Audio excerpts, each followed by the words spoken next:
Question 371. While walking in the hallway of an acute care unit of the hospital, the nurse overhears the change of shift report. The nurse should A. Make the charge nurse on the unit aware of the situation so that he or she can take the necessary steps to maintain the confidentiality of the information being reported. B. Disregard the information because it changes quickly on the acute care unit and is outdated within 23 hours anyway. C. Return to his or her own unit and not disclose that confidential information has been overheard. D. Ignore the situation.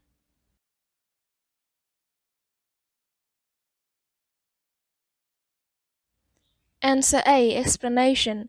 To protect the confidentiality of the information being reported, the nurse should make the charge nurse on the unit aware of the situation so that the information can be communicated in an appropriate way in privacy. Coordinated care. Question 372.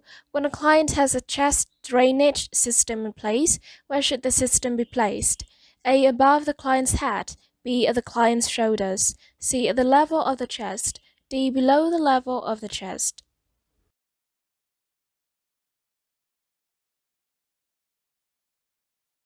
Answer D. Explanation. A chest drainage system should be placed below the level of client's chest so that the drainage flows out of the chest into the system. The remaining choices are too high and do not allow fluid to drain out of the chest. Reduction of risk potential.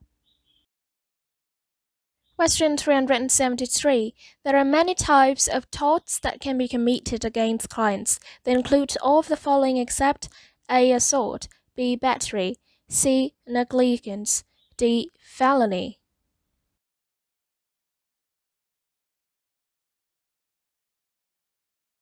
Answer D. Explanation. Felonies are serious crimes punishable by time in prison. Types of torts are assault, battery, and negligence, in addition to slander, invasion of privacy, false imprisonment, and fraud. Coordinated care. Question 374. The nurse can best communicate to clients that he or she has been listening by A. Restating the main feeling or thoughts the client has expressed. B. Making a judgment about the client's problem. C. Offering a leading question such as, and then what happened? D. Saying, I understand what you're saying.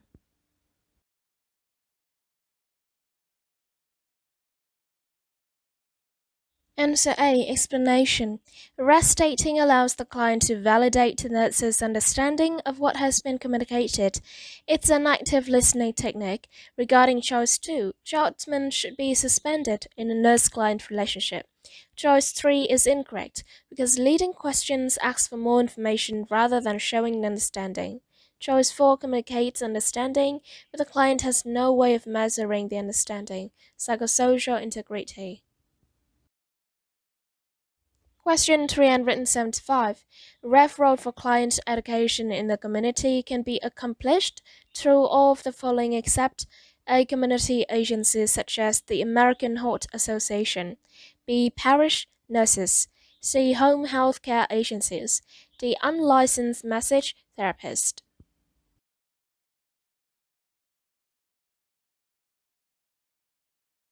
Answer D. Explanation.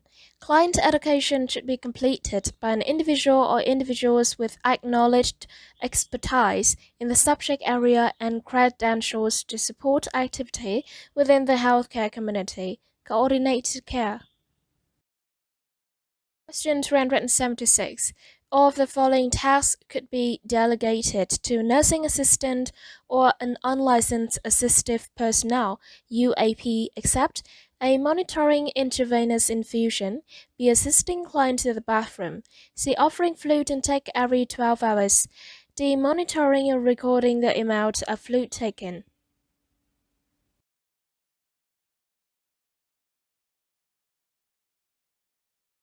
Answer A. Explanation. Monitoring an intravenous infusion must be performed by an RN or LPN. Assisting during activity, offering fluids, and recording intake are in the job scope for nursing assistant. Coordinated care. Question 377. A client has sustained a hernia. What intervention should the nurse take? A. Have the client wear ear protectors in the future.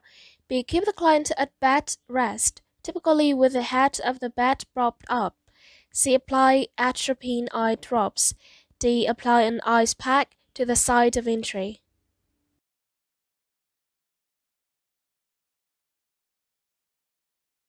Answer B. Explanation. Initial care of the client involves preventing further damage and rebleeding. Clients are kept at bed rest if possible, usually with the head of the bed raised. TV watching is permitted, but not reading. The use of atropine eyes and eye shields are confidential, and the nurse should not administer a pharmacologic agent or thermotherapy without a physician's order. Safety and infection control. Question 378. How many temporary teeth should the nurse expect to find in a 5-year-old client's mouth? A. Up to 10. B. Up to 15. C. Up to 20. D. Up to 32.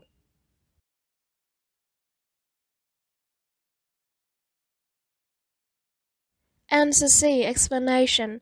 A child can have up to 20 temporary deciduous or baby teeth. The first tooth usually erupts by age 6 months and the last by age 30 months. All temporary teeth usually are shed between 6 and 13 years of age. Prevention and early detection of disease. Question 379. Activities of effective supervisors can be task-related or people-related activities. An example of a task-related supervisory activity is A. Coaching, B. Evaluating, C. Delegating, D. Facilitating.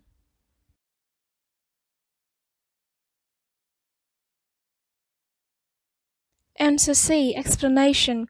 Delegating is the act of assigning work to those that are capable and competent to do the work. Coaching, evaluating, and facilitating are supervisory activities that are people-related. Coordinated care. Question 380. Delegation of tasks to appropriate personnel allows the nurse to A. Take a break, B. Keep other members of the team productive, C. Maintain tight control of all aspects of the workflow, D. Realize the importance of her role by making all decisions.